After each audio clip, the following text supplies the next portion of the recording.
ওম শান্তি। আপুনি জীৱনত কাকোকে একো দি কেতিয়াও সুখী কৰিব নোৱাৰে।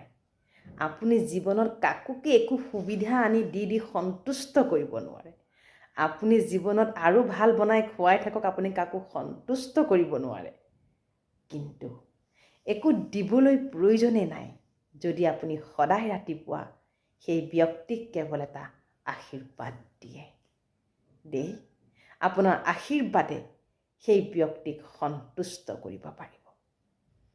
আপোনাৰ আশীৰ্বাদে সেই ব্যক্তিৰ যি অসন্তুষ্টতা, অসফলতা ভাৱ, অসহযোগিতাৰ ভাৱ, তাক অতি সোনকালে সহযোগিতাৰ ভাৱলৈ ৰূপান্তৰ কৰিব পাৰে।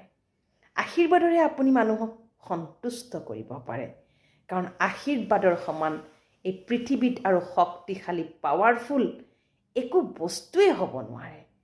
কোনো বস্তু, কোনো মেটেৰিয়েলিষ্টিক বস্তু, কোনো ধৰণৰ খাদ্য, কোনো কাপোৰ, কোনো বাসস্থান আপুনি মানুহক দি সন্তুষ্ট কৰিব নোৱাৰে।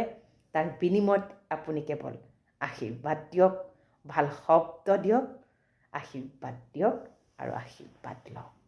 ওম শান্তি।